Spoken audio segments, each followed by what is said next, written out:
바야흐로 이제 겨울이 진짜 온 것 같습니다. 날씨가 많이 차가워졌는데요. 날씨가 차가워져서 그런지 모르겠는데 요즘 우리의 신앙생활의 온도차도 기온차가 좀 큰 것 같습니다. 갈수록 우리 힘을 내야 되는데 연말이 되면 이상하게 힘이 좀 빠져요. 그리고 그래서 신앙생활에 열심히 조금 식는 것 같고 신앙생활에 관심을 또 열정을 두기보다 또 다른 일에 몰두하다 보니까 신앙생활에 좀 뒷전이다 하는 그런 생각을 좀 해보게 됩니다. 제 자신을 봐도 그렇고 또 제가 만나는 여러 성도님들의 삶을 들어봐도 목사님 신앙생활이 잘 안 돼요. 기도가 잘 안 돼요. 신앙생활 좀 열심히 하고 싶은데 왜 안 되는지 모르겠어요. 그런 얘기를 많이들 하시는 거거든요. 이런 상황 가운데 우리의 문제점이 무엇일까 생각해 보니까 그것은 결국 우리가 신앙인으로서의 정체성 확립이 다시 한번 필요하다, 이런 생각을 해보았습니다. 무슨 말이냐면 내가 예수 믿는 자인데, 내가 하나님의 사람인데 라는 그런 자기의식을 다시 한번 되새겨야 한다 하는 것입니다. 우리가 머리가 좋아서 한번 얘기하고 다 알아듣고 그렇게 다 살면 너무 좋죠. 그러나 우리가 늘 망각하고 늘 잊어버리기 때문에 끊임없이 이야기해도 끊임없이 살지 못하고 지키지 못하는 우리 연약함이 있는 거거든요. 그래서 우리의 정체성을 다시 한번 확립하자, 이런 생각을 해보았습니다. 전통사회에서 우리 개인의 자기의 정체성을 그 공동체와 그 집단에 두었습니다. 과거 산업화 이전에 농업 위주로 삶을 살던 시대는요, 그 집단, 그 무리, 그 가족, 그 이름이 곧 자기의 정체성이었어요. 그러나 이제 산업화가 되면서 점점 이제 이 개인적인 상황, 개인적인 것들이 점점 드러나게 됩니다. 그러면서 자본주의 사회가 되면서 어떻게 됩니까? 물질, 소유의 있고 없음에 따라서 우리의 정체성을 마치 이야기한 것처럼 그렇게 보아진다는 거죠. 요즘 시대는 여기서 한 걸음 더 나아가서 겉으로 보이는 것을 중요하게 생각하는 것 같습니다. 학벌 중요하고, 스펙, 어떤 회사 다니고, 그 연봉은 어떻고, 그리고 SNS에서 그 피드, 그러니까 SNS에서 여러분 마치 그 동물한테 먹이 주듯이 계속 SNS에서 뭘 업데이트하고 좀 찔리죠, 그죠? 그거 하면서 그걸 자기의 정체성으로 생각하고 나는 이런 사람이야. 내 삶은 드러나지 않는데 그 사람의 SNS에 가보면 너무나 화려한 내용과 이야기, 여러분 하루 삼시세끼 뭐 먹는지 그게 뭐가 그리 중요한지 먹을 때마다 찍어 올리고 어디 가는 곳마다 여행 그저 사진 올리시고 재미로 하는 거긴 한데 그게 여러분 주객이 전도되니까 거기에 내 정체성은 살아있는데 현실에서의 내 정체성은 죽었더란 말입니다. 한번 고민해 볼 명목입니다. 뿐만 아니라 내가 숨기고 있는 나의 상처, 또 나의 실패감, 나의 좌절, 이런 것들이 내 정체성이 돼가지고 365일 그냥 힘든 거예요. 365일 그냥 괴로운 거야. 늘 우울하고 늘 죽고 싶고 늘 부정적인 생각에, 잘된 사람 보면 감사하고 칭찬하기보다는 저거밖에 못해? 이런 식으로 쏘아대는 그런 눈치, 그런 것들이 어쩌면 부정적으로 또 우리의 정체성을 표현하더란 말입니다. 특별히 청년의 시기를 살고 있는 여러분들에게 이 질문은 늘 해야 됩니다. 나는 누구인가? 내가 누구인가? 나는 무엇 하는 사람인가? 나는 왜 이 세상에 왔고 이 세상에서 나는 무엇 하다가 이 세상을 떠날 것인가? 그 질문은 청년들뿐만 아니라 이 땅에 존재하는 모든 사람들이 해야 될 질문인 것입니다. 평생에 가장 깊게 고민하고 늘 물어봐야 될 질문, 바로 그겁니다. 그런데 성경은 오늘 아주 단순하고 명확하게 그 질문에 답을 해주고 있습니다. 그것은 바로 설교 제목에서 나와 있듯이 너희는, 나는 성령의 사람이다 하는 겁니다. 나는 성령의 사람이다. 성령님의 인도를 받는 사람이다. 또는 성령님이 내 안에 내주하여 계시는 영의 사람이다. 이것이 저와 여러분의 정체성이 되어야 한다, 이런 말입니다. 우리에게 여러분 왜 성령이 필요할까요? 왜 우리는 성령의 사람이 되어야 할까요? 몇 가지를 얘기해 보면 그 첫 번째는 뭐냐면 끊임없는 죄악의 패턴이 우리를 사로잡고 있기 때문에 그렇습니다.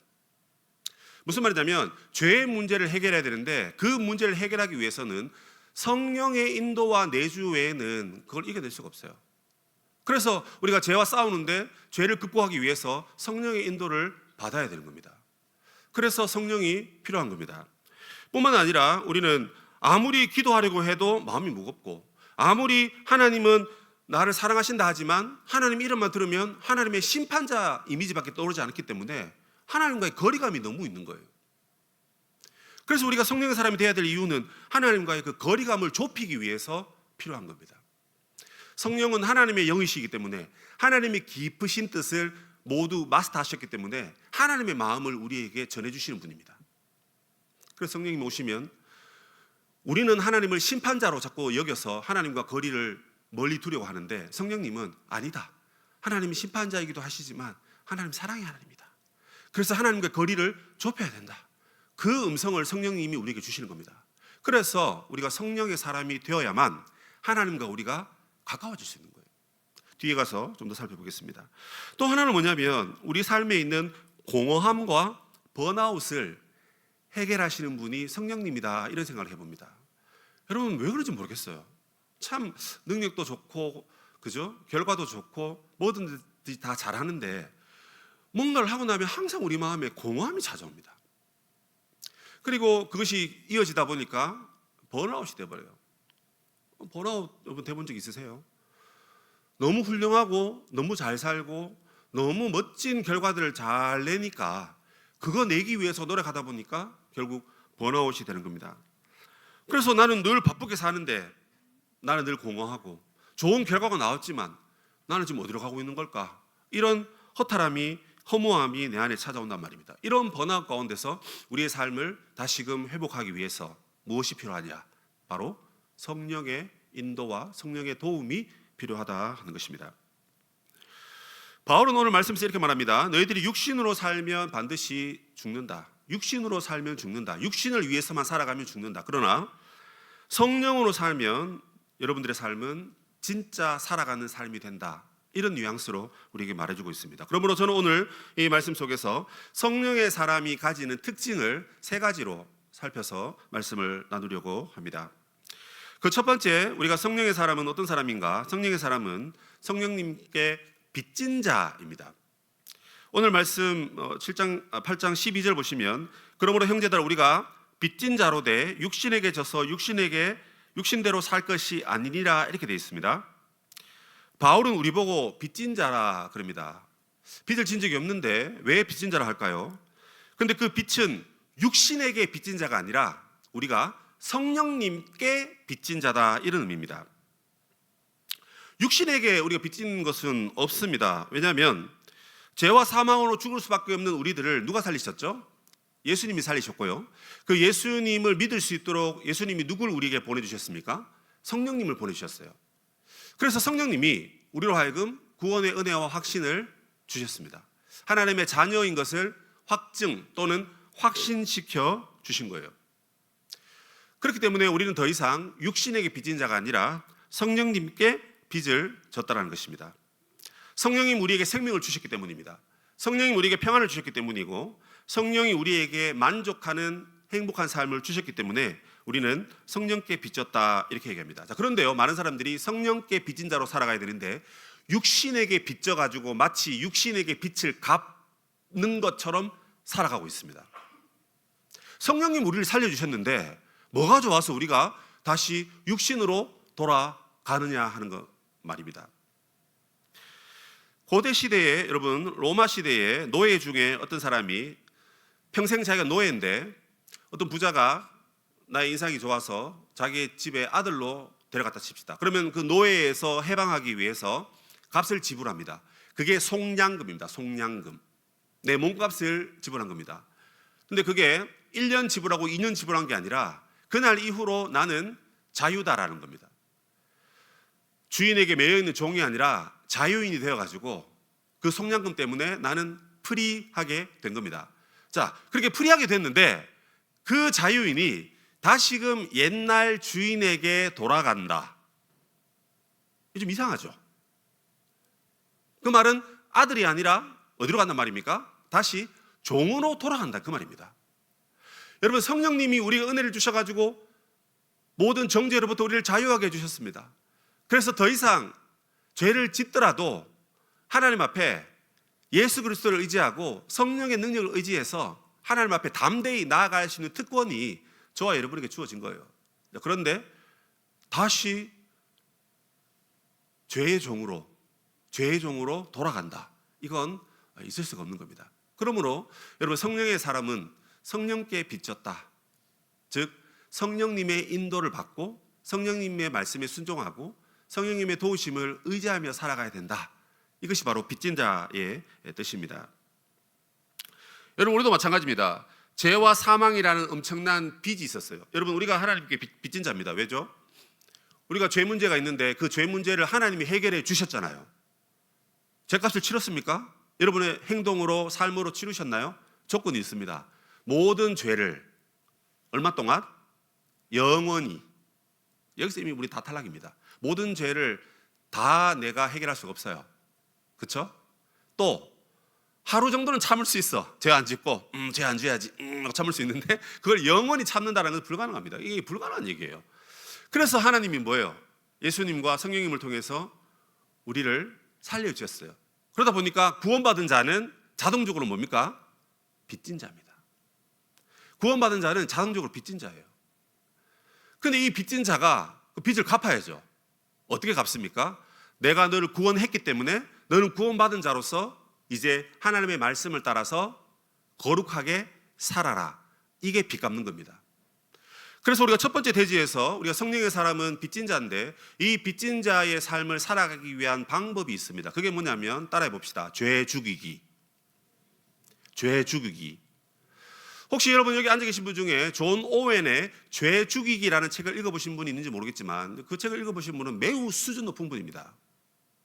예수 믿고 잘 사는 법, 예수 믿고 행복한 법, 예수 믿고 하나님 뜻대로 잘 살아서 하나님도 좋고 나도 좋고 그래서 모두 기뻐하는 법, 뭐 이런 책이 있다면 그런 책을 읽고 싶고 그런 제목은 우리를 환하게 해주고 뭔가 희망을 주고 뭔가 우리에게 그죠? 편안함을 주잖아요. 근데 여러분 책 이름이 죄 죽이기입니다. 딱 들어도 읽기 싫죠? 읽고 싶나요? 방학 때니까 우리 러비아 친구들 한번 읽어보세요. 우리 유디고 친구들은 돈 버느라 정신이 없으니까 바쁘니까 우리 동생들이 읽어야 또 우리 선배들이 읽지 않겠습니까? 이 책은 여러분 참 중요한 책인데 대부분 아마 안 읽으실 것 같으니까 제가 거기서 정말 중요한 것만 제가 갖고 왔습니다. 이거 들으시면 아마 해결될 거예요. 이 책에 보면 우리가 죄를 죽이기 위해서 과정을 설명하고 있는데 그걸 4단계로 설명하고 있어요. 그 첫 번째가 뭐냐면 거룩하게 살기 위한 나의 의식과 동기를 전환시키자라는 겁니다. 이게 무슨 말이냐면 교회에서 말하고 율법이 말하니까 한 거예요. 뭘? 거룩한 척. 거룩하게 살아라 하니까 하고 기도하고 하나님 찬양하고 예배 오기 싫은데 끌려가서 예배하고 그게 뭐예요? 의무감으로 했다 이 말입니다. 그런데 진짜 우리가 죄 죽이기 위한 첫 번째 단계가 뭐냐면 내 안에 동기를 억지로 하는 게 아니라 자발적으로 하는 방법으로 가야 된다는 것입니다. 그러면서 내 안은 뭡니까? 여러분 빚진 자, 그러니까 부채의식을 가지란 말입니다. 여러분 요즘 우리 대학생들도 힘들어서 다 대학 갈 때 다 빚내서 가잖아요. 그래서 여기 1,000만 원, 여기 500만 원, 여기 800만 원, 저기 350만 원. 야, 저기는 빚이 없네. 장학생이니까. 근데 보면 다 머리 위에 다 숫자가 다 보여요. 다 빚쟁이들이야. 그래서 눈에 보이는 그 돈 갚기 위해서는 그렇게 이를 악물고 공부해서 대기업 들어가서 또 좋은 회사 들어가서 내가 꼭 갚아야지. 그렇게 합니다. 그런데 우리가 우리에게 자유와 생명을 주신 하나님께 성령께 내 삶으로 빚 갚는 거는 여러분 관심이 없는 거예요. 우리가 자본주의 사회에 돈이 필요하고 눈에 보이는 거 그거 갚아야 되니까 그건 그렇게 빚을 지면 안 돼. 그렇게 교육받았고 나도 그렇게 살려고 애쓰는데 내가 하나님 앞에 나를 살려주신 그 성령님께 나의 의로운 삶으로 빚 갚는 거는 여러분 관심이 없다. 이러면 안 되는 거예요. 그래서 먼저 우리의 의식을 여러분 바꿔야 됩니다. 그럼 두 번째 뭐 해야 됩니까? 이제 구체적인 죄 죽이기 훈련으로 들어가야 됩니다. 그래서 내가 약한 부분이 뭔지를 파악을 해야 됩니다. 죄의 패턴이 뭔지를 파악합니다. 나는 이 부분에서 약하다. 나는 혼자 있을 때 약하다. 아니 나는 사람들하고 있을 때 약하다. 왜? 자꾸 자랑하고 교만하고 다른 사람 무시하고 그런 말투를 자꾸 나도 모르게 스트레스 받으니까 그냥 친구들한테 그렇게 말하더라. 그러면 자기의 죄의 패턴을 여러분 분석을 해야 됩니다. 그리고 어떻게 해야 됩니까? 성령의 검으로 그거를 끊어내야 됩니다. 하나님의 말씀 곧 성령의 검을 가져라 그랬습니다. 그 성령의 말씀으로 너 그러면 안 된다. 이웃을 내 몸과 같이 사랑. 이웃을 사랑하라. 네, 알겠습니다. 1번 잘해주면 사랑할게요. 2번 내가 마음에 들면 그 친구 사랑할게요. 이게 내 생각입니다. 그래서 성경은 내 몸과 같이, 내 몸을 이렇게 사랑하는데 여러분, 이웃은 사랑하지 않는다. 하나님 사랑 안 하는 사람입니다. 하나님 사랑하는 척 하지 마십시다. 우리 죄의 패턴을 발견하고 그게 아닌 것을, 하나님의 말씀을 제대로 듣고 제대로 암기하고 제대로 여러분의 삶 속에서 살아내기 위해서 발버둥치고 몸부림치십시오. 그러지 않는데 여기 와서 은혜만 받겠다. 안 그래도 빚 갚아야 되는데 여러분, 빚만 자꾸 늘어나는 겁니다. 그러면 안 됩니다. 성령의 검으로 끊어내셔야 됩니다.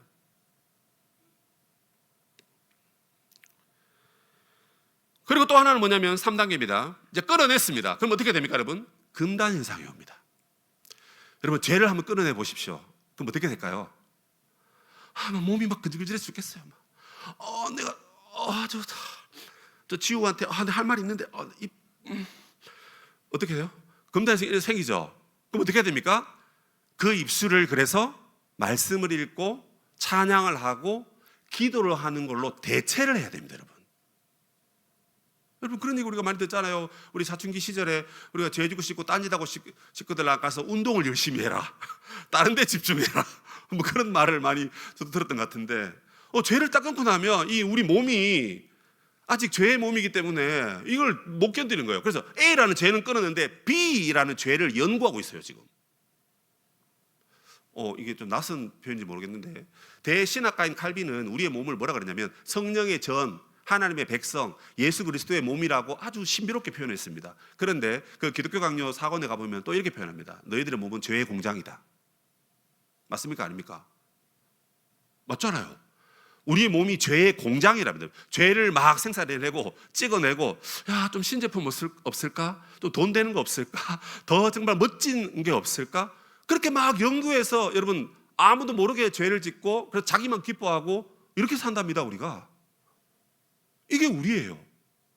여러분, 그런 것 가운데서 이걸 끊어내고 막아내야 되는데 다른 걸로 대체해야 됩니다.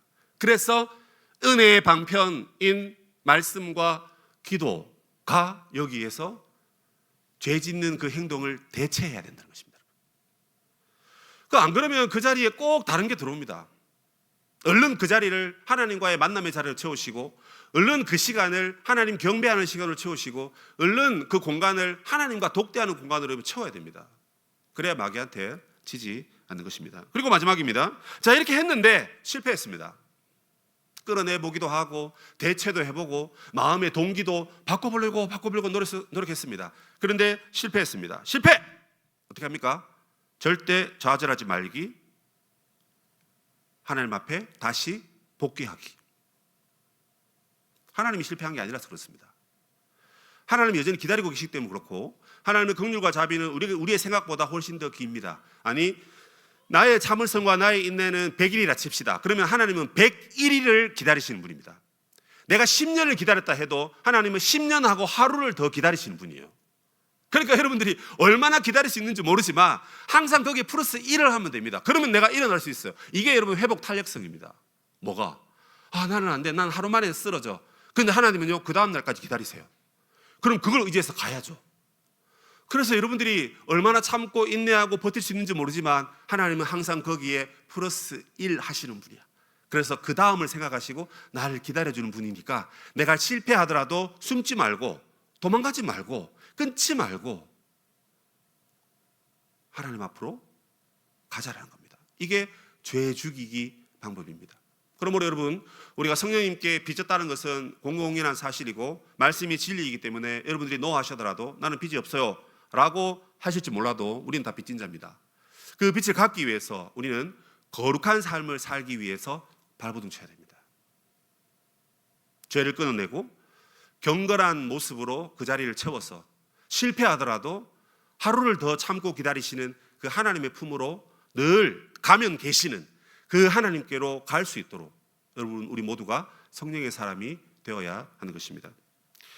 두 번째 우리가 살펴볼 말씀은 뭐냐면 14절, 15절에 나와 있는데요. 15절 보시면 너희는 다시 무서워하는 종의 영을 받지 않고 양자의 영을 받았으므로 우리가 아빠 아버지라 부르짖느니라 이렇게 되어 있습니다. 두 번째, 이제 성령의 사람의 특징이 뭐냐면 하나님과 매우 친밀한 자입니다. 여기 보면 이제 가장 친밀한 부름으로서 아빠 아버지라고 부릅니다. 근데 여러분 이게 좀 문장의 표현이 좀 특이합니다.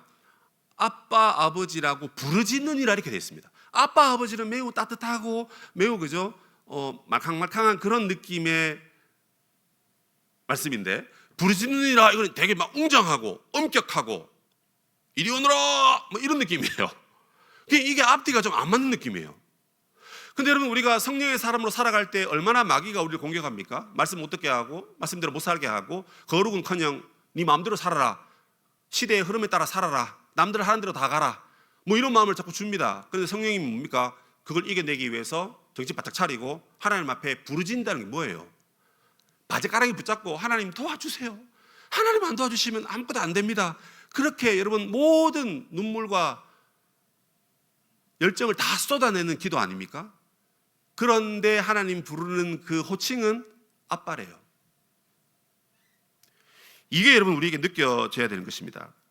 이것은 여러분 단순한 신앙 표현이 아니라 아빠이신 하나님께 간곡히 부르짖어야 된다, 그 얘기입니다. 왜냐하면 우리가 더 이상 종이 아니고 아들이기 때문에 그렇습니다. 종은 아무리 주인에게 그렇게 말한다 하더라도 야 이놈 넌 종이야 라고 하면 그 말 한마디에 종은 종의 자리로 돌아가야 됩니다. 아들이 될 수가 없어요. 물론 간혹 주인이 너무 인자해서 종을 잘 대해주는 분도 계시지만 결국 아들은 아들이고 종은 종인 것입니다. 근데 우리가 성령의 사람이 되면 우리가 이제 하나님의 아들 또 양자의 영을 받았기 때문에 이제 더 이상 하나님을 거룩하고 두렵고 심판자이신 하나님으로만 부르지 아니하고 하나님을 매우 친밀한 하나님으로 부를 수 있다 하는 것입니다. 근데 여러분 이 아빠 아버지를 부르는 것은요 사실은 신약 교회 이후의 성도들이 누리는 매우 특별한 특권입니다. 무슨 말이냐면 구약에 있는 많은 하나님의 종들, 하나님께 쓰임받은 자들은요 하나님과 그렇게 친밀하게 부르지 못했어요. 하나님 매우 무서운 하나님이고 매우 두려운 하나님으로 그렇게 보았습니다. 단적인 예로 우리가 모세가 하나님을 처음 대면했을 때도 한번 보십시오. 미디안 광야에서 양을 치고 있었습니다. 근데 양이 저 구석에 갔습니다. 양 찾으러 갔는데 마치 떨기나무에 불이 붙었는데 나무가 타지 않는 거예요. 나무가 타야 되는데. 그런데 음성이 들려옵니다. 모세야 여기는 거룩한 곳이니까 너 신발을 벗어라. 영문도 모르고 신발 벗었습니다. 가까이 가니까 하나님이신 거예요. 그 하나님의 임재 앞에 모세가 어떻게 합니까 여러분? 신을 벗고 두려워하고 떨고 있는 겁니다. 아빠 아버지랑 거리가 멀죠. 거리가 멀죠. 그런데도 구약의 사람들은 그 하나님을 경배하고 찬양하면서 관계 좋았습니다. 근데 그 관계가 나쁜 건 아니에요. 근데 그 좋은 관계인데 이제 신약에 성령님이 각 사람 가운데 오고 난 다음에는 누구라도 하나님의 영이 계시면 하나님을 매우 가까이 있는 친밀한 분으로 부르고 관계하고 만날 수 있는 그런 사이가 되었다는 것입니다. 제가 늘 하는 말로 구약의 서기관과 여러분 직분자들이 하나님 말씀을 필사할 때 하나님이란 단어가 나오면 옷을 빨았다 그랬죠. 그죠? 옷을 왜 빨았을까요? 그게 두려워서 빤 겁니다, 여러분. 사람들은 우리의 눈을 보고 우리의 삶을 보고 죄를 지었는지 안 지었는지 잘 모릅니다. 짐작만 할 뿐입니다. 그러나 하나님은 나의 죄를 너무나 잘 아세요. 그래서 내가 서기관입니다. 자, 하나님이 말씀하여 가라사대 예, 적겠습니다. 하나님이 적어야 되는데 잠깐만요. 하나님 이름 적으려니까 내가 좀 두려운데 옷을 빨고 샤워를 하고 기도 한번 하고 회개하고 와서 내가 하나님 이름을 쓸게요 한 겁니다. 왜요? 거룩하신 하나님의 이름을 그렇게 적는데 그렇게라도 안 하고 마음의 죄를 회개 안 하고 적으면 하나님이 치셔가지고 그 자리에서 즉사할까 봐. 그래서 여러분 그렇게 그 글자 하나 적으려고 어떨 때는 하루 종일 준비할 때도 있었던 것이 구약의 유대인들의 삶이었습니다. 그런 그들에게 하나님을 아빠라 부른다고요? 아버지라 부른다고요? 불가능한 얘기입니다. 그런데 하나님의 영이신 성령님이 저 여러분에게 오시고는 어떤 일이 있더라도 우리가 항상 하나님을 찾을 수 있고 기쁠 때도 하나님을 부르고 어렵고 힘들 때도 하나님을 아빠 아버지라고 부를 수 있는 그 친밀한 관계가 저절로 형성되었다는 것입니다. 여러분 오늘 찬양하면서 하나님 이름 얼마나 불렀습니까? 아니, 이렇게 생각합시다. 여기 무대에 서는 분들 이 설라면 여러분 얼마나 정결해야 될까요? 더군다나 말씀드린 저는 얼마나 정결한 삶을 살았다고 여기 와서 이렇게 여러분에게 큰 소리 치고 있겠습니까? 아니, 여러분들이 지금 하나님의 임재 앞에 지금 나와 계시는데 여러분들은 한 주 동안 하나님과 친밀함 가운데서 죄를 회개하고 의로워서 그래서 하나님 보시기에 야, 너 참 너무 의롭다, 너 너무 잘 살았다, 너 내가 칭찬해 줄게, 너 복 줄게, 그럴 자격이 있어서 여기 와서 지금 예배 드리고 있는 거냐 그 말입니다. 아무도 그런 자격이 없어요. 아무도 없습니다. 아무도. 그런데 우리가 예수 그리스도 믿고 성령의 내주, 성령의 인도를 받는 저와 여러분은 우리의 행위에 상관없이 성령이 우리 안에 오셨기 때문에 성령이 여러분들의 마음을 붙드시기 때문에 얘들아, 너는 이제 나를 아빠라 불러라, 아버지라 불러라, 부르기만 해. 내가 너희들이 필요한 거 다 줄게. 먼저 나라와 의를 구하면 이 모든 것, 뭔데요? 이 모든 것이 다 물질이고 내게 필요한 그 무엇입니다. 근데 그것 먼저 구하지 말고 아빠의 이름만 부르면 이 모든 것을 다 너희에게 주겠노라. 하나님 그렇게 말씀하신 겁니다. 여러분, 이렇게 하나님의 은혜가 큰데도요, 우리의 육신이 연약해서 하나님을 아버지라고 못 부르는 겁니다. 그럼 어떻게 합니까, 여러분? 하나님을 부르긴 부릅니다. 근데 어떻게 부르죠? 하나님 앞에 보고서 제철하듯이 하나님 불러요. 하나님 앞에 여러분 보고서 제출하듯이 하나님을 찾는다니까요. 하나님이 여러분의 직장 상사입니까? 우리가 상사에게 보고 안 하고 여러분 내 마음대로 하면 안 되듯이 회사에서 그렇잖아요. 그래서 하나님 앞에 안 하면 안 될 것 같고, 안 하면 혼날 것 같고, 안 하면 내 마음이 불편하고, 그래서 뭔가 예쁘게 포장해서 갖다 드리기는 하는데 그러면서도 내 마음은 불편해. 그런데 안 하면 안 되니까 하기는 하는 거예요. 하고 난 다음에 어떻게 합니까? 안도의 한숨. 아, 했다, 이제 나는 했다. 그러면서 마음의 평안함이 찾아오는데 그 평안함이 고작 1시간밖에 찾아오지 않습니다. 계획적인 사람이니까 한 건 잘한 거예요. 그런데 그렇게 격식 차려서 하라는 게 아니고, 직장 상사가 아니라 하나님이 마치 우리 아빠처럼, 우리 엄마처럼, 뭐 아빠 엄마가 여러분 싫거나 마음에 안 드시거든 여러분들이 제일 좋아하는 그 사람, 애인 빼고 그 사람 만나면 너무 마음이 좋고, 그 사람 만나면 대화하면 너무 내 문제가 해결되는 것 같고, 그 사람과 함께 있으면 너무 행복해 하는 그 사람과의 친밀감처럼 하나님과 친밀한 관계로 들어가라는 게 아니고요, 여러분. 이미 들어와 있습니다, 우리가. 왜? 여러분 다 성령을 받으셨잖아요. 예수 믿고 다 성령 받으셨잖아요. 그러면 이미 그런 친밀한 관계 안에 와 있는데, 문제는 뭐예요? 그 친밀한 관계를 사용을 안 하는 거예요. 사용을 하더라도 기도해야 되니까 갖춰지고 차려지고 격식 있는 것만 하지. 물론 그게 잘못됐다는 건 아닙니다. 그러나 그것만 하지, 진짜 내가 하나님 앞에 친밀함을 갖고 나아가고 있는가, 그거를 살펴봐야 됩니다. 그래서 우리가 어떻게 해야 됩니까? 이렇게 기도해야 됩니다. 하나님, 내가 너무 힘들어요. 하나님, 지금 제가 너무 무서워요. 하나님, 왜 저는 이렇게 외로운 길을 걸어가야 되는 걸까요? 하나님, 도와주세요. 하나님, 왜 의도치 않는 고난이 나를 이렇게 힘들게 만드는 걸까요? 우리 아버지는 무뚝뚝하니까 내가 이렇게 말해도 하나님 말 안 하실 거야. 우리 아버지 바쁘시니까 내가 이렇게 아무리 울부짖어도 하나님은 눈빛 한번 안 마주칠 거야. 그건 내 생각입니다. 그리고 이 땅에 있는 육신의 아빠이든지 또 여러분들이 바라보시는 그 선배들의 신앙을 왜곡되게 봤기 때문에 마치 하나님도 그러실 거야, 이럴 수 있단 말이에요. 그러나 여러분, 성령의 사람은 하나님과 매우 가까운 사이가 되어야 된다는 게 아니라 가까운 사이가 되었다는 사실을 우리가 인지해야 됩니다. 자, 그렇다면 여러분의 기도의 시간을 지금 점검해 보십시오. 얼마나 가깝게 합니까, 여러분? 말을 많이 해야 됩니까? 아닙니다. 다 압니다. 엄마는 내 필요를 다 알아요. 아빠도 내 눈빛만 봐도 아이고, 우리 딸이 저게 필요하구나, 우리 아들이 이게 필요할 것 같아, 다 알아요. 나도 우리 중학교 3학년 우리 둘째 아들 딱 보면 압니다. 저게 지금 저게 필요한데. 컴퓨터 게임 모니터를 사달라고 그렇게 몇 번 말하다가 한 3번 더 말하면 내가 사줄 건데 2번 말하고 말 안 하더라고요. 그래서 내가 3번 더 말하기를 기다리고 있어요. 돈도 준비해놨어요. 말하면 딱 줄 건데 말을 안 해. 난 너무 친밀한데. 이거 안 친밀한가 봐요, 저랑.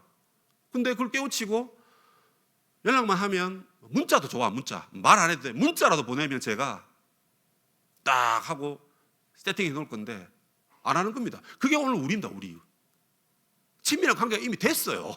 되라는 게 아니고 됐는데 하나님 찾고 부르고, 하나님 도와주세요. 하나님 저 힘들어요. 하나님 이렇게만 해도 친밀한 하나님은 여러분의 모든 필요를 다 채워주시고, 그렇게 하나님은 여러분 동행하시는데, 우리가 내 죄가 더 크게 느껴지니까 그 친밀함 속으로 못 들어가는 겁니다. 자, 이겁니다, 여러분. 우리의 죄가 이렇게 큰데 하나님의 친밀함은 요만큼 아니에요.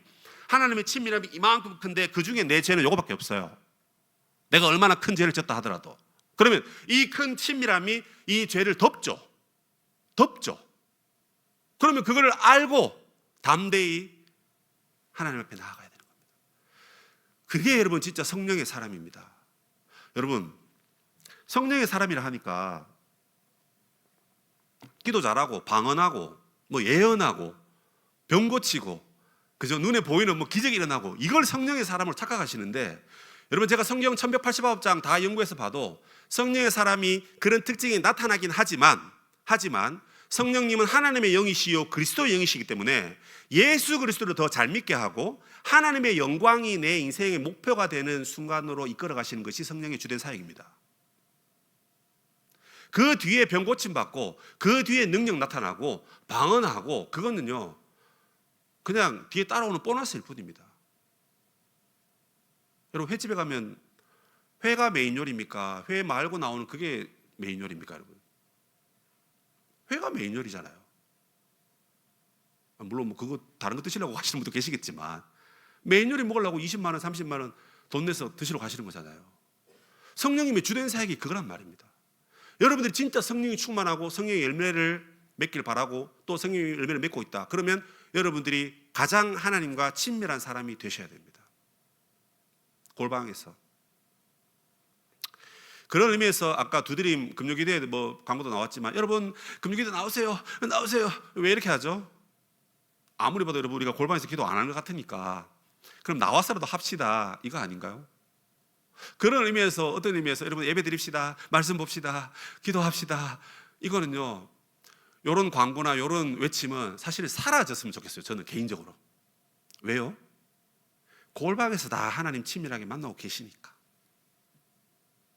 골방에서 하나님 음성 다 들었는데 굳이 다 나와가지고 하나님 앞에 시위하듯이 하나님 주세요, 안 주면 죽인다, 빨리 달라, 뭐 이런 식으로 하나님 앞에 데모할 필요가 없는 거예요. 금요기도에 와서 여러분 주여 삼창, 저는 그때 할 때마다 어이구 하나님 진짜 이 무리들의 이 고함 소리를 하나님이 어떻게 들으실까, 뭐 별 생각 다 합니다. 다 하는데 내가 개인적으로 기도 열심히 하고 골방에서 하나님과 친밀하면 솔직히 새벽기도 없어져야 되고요, 수요예배 없어져야 되고, 금요기도 없어지고 다 없애도 됩니다.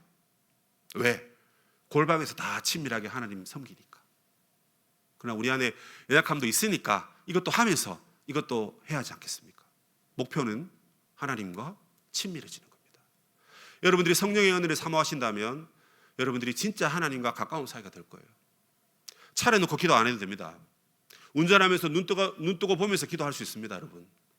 출퇴근하면서 얼마든지 기도할 수 있습니다. 얼마든지 할 수 있습니다. 친밀하면 늘 기억이 나는 법이거든요. 하나님과 친밀한 사람, 이것이 성령의 사람 두 번째 특징입니다. 마지막으로 성령의 사람 세 번째 특징은 16절 17절입니다. 그 16절에 보시면 성령이 우리의 영과 더불어 우리가 하나님의 자녀인 것을 증언하시는데, 그렇게 되면 어떻게 되냐면 17절에 상속자가 된다는 것입니다. 그래서 세 번째 성령의 사람의 특징이 뭐냐면 상속자가 되었다 하는 겁니다. 상속자가 됐다는 건 뭐냐면, 여기 보시면 예수 그리스도와 함께한 상속자 이렇게 되어 있습니다. 저는 이 말이 너무 은혜롭습니다. 그러니까 예수 그리스도와 함께 공동의 상속자가 됐단 말입니다. 무슨 말이죠? 예수 그리스도께 하나님의 나라를 하나님 맡기시고 이 모든 것을 다스리고 통치하듯이 우리가 주와 함께 하나님의 나라를 완성하고 하나님의 나라를 유업으로, 상속으로, 보물로 여러분 전해받게 되었다 하는 것입니다.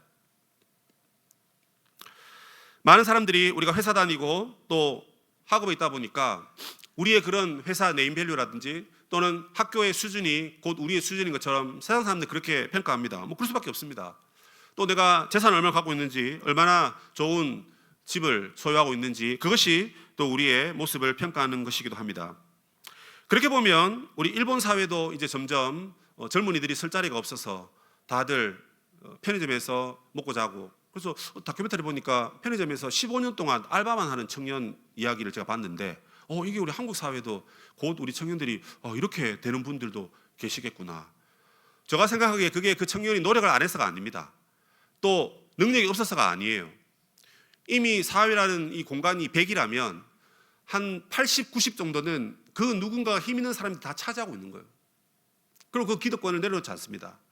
그러니까 이제 사회생활 하는 우리 청년들이 그 10이라는 그 파이를 나눠 먹어야 되는데, 이 누군가는 편의점 가서 생활비 벌어서 그렇게 살아갈 수밖에 없는 그런 미래가 오더라는 것입니다. 근데 이런 상황 가운데 여러분, 우리가 오늘 이 말씀을 반드시 기억해야 됩니다. 비록 세상에서는 내가 물려받은 것, 내가 가진 것, 내가 상속으로 받은 것이 그것밖에 없다 할지라도 하나님은 하나님의 나라를 예수님과 함께 우리에게 물려주셨다는 것입니다. 이게 지금 젊은 우리에게는 크게 와닿지 않을 수 있어요. 그러나 여러분들이 은퇴할 시점이 다가왔거나 아니면 여러분 은퇴를 했다 칩시다. 어떻게 살아가야 됩니까? 솔직히 인간의 수명이 많이 늘어났다, 120세를 산다, 그런 이야기를 많이 합니다. 그러나 또 이런 말도 하죠. 70에 죽고 80에 죽더라도 그래도 인간답게 살다가 죽지, 120 살면서 가난하게 살 바에는 차라리 일찍 죽는 게 낫다. 또 그런 얘기도 합니다. 무엇이 진실이고 무엇이 우리의 기호에 맞는 말인지 모르지만 여러분, 그런 말들보다 우리가 일찍 죽든 늦게 죽든 중요한 것은 우리가 죽어서 갈 곳, 천국, 하나님의 나라를 성령의 사람들에게 다 선물로 주셨다 하는 이 말씀을 여러분 위로로 삼고 이 땅을 살아가야 되는 것입니다. 당장 청년들에게는 앞으로 살 날이 많기 때문에, 무한한 기회가 있기 때문에, 또 좋은 일터에서 돈도 벌고 결혼도 하시고 아름다운 가정, 믿음의 가정 잘 세울 만한 엄청난 희망이 부풀어 있기 때문에 이 말이 와닿지 않을 수 있습니다. 그러나 앞서 말한 대로 우리가 은퇴의 시기가 되고 이제 내가 질병이 있어서 곧 천국 갈 것 같다라고 할 때는 여러분, 죽기 전에는 반드시 이 부분을 짚고 넘어가야 되는 거예요. 내가 죽어서 어떻게 되냐는 거예요. 죽어서 어디로 가냐는 거예요. 하나님 우리에게 상속해 주신 그곳으로 간다는 것입니다. 그래서 예수님께서 요한복음 14장에 말씀하시죠.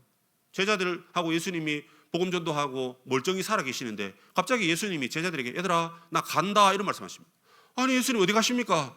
이제 우리가 뭔가 좀 살만한데 어디를 가시냐는, 내가 가는 곳에 너희들 있을 곳을 예비하기 위해서 나는 간다. 그러니까 십자가를 지시고 죽으시고 부활하시고 난 다음에 이제 내가 하늘로 간다, 그 말씀을 하신 겁니다. 제자들 믿음이 없어서 이해를 못했습니다. 그런데 거기에 예수의 말씀은 결국 우리가 예수 믿어서 성령의 사람이 되었다면 하나님의 나라를 자동적으로 상속받는다 하는 그 말을 거기서 하신 것입니다. 구약 성경에 보면 여러분 12지파 사람들이 가나안 땅에 들어가서 땅을 분배합니다. 그런데 그 중에 레위 지파는 땅을 분배받지 않습니다. 좀 마음이 상했을 것 같아요. 그런데 여호수아가 그렇게 말합니다. 너희들의 기업은 이 눈에 보이는 땅이 아니라 하나님이다 이렇게 말합니다.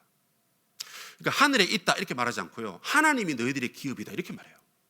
그리고 요단강 동편과 서편에 각각 3개씩 6개의 성읍을 두고 거기에서 백성들의 11조와 감사 헌금들을 다 받아서 그걸 양식 삼아 생활비로 삼아서 그렇게 먹고 살 수 있도록 하나님이 다 책임져 준다 이렇게 말합니다. 엄청난 하나님의 은혜입니다. 하나님의 나라를 주시는데 그걸 하나님이 너희들의 기업이다. 똑같은 의미로 오늘 여기도 우리가 성령의 사람이 되었다면 여러분들이 하나님을 소유한 하나님 나라 백성이라 하는 이 정체성에서 여러분 우리의 인생은 이미 끝이 난 겁니다. 뭐가 끝이 났는데요? 어떻게 살다 죽어도 우리 모두 다 천국의 삶을, 천국을 선물로 받았다는 것입니다. 더 은혜되고 놀라운 사실은 뭐냐면 예수 믿는 그 순간부터 우리의 이 땅의 삶이 천국이라는 겁니다.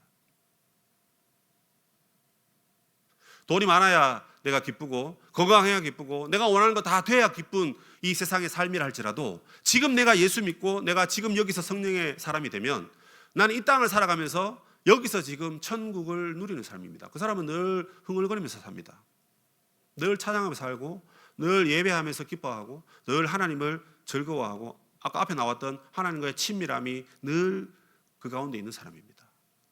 그러므로 여러분 오늘로 이 말씀을 마음에 새깁시다.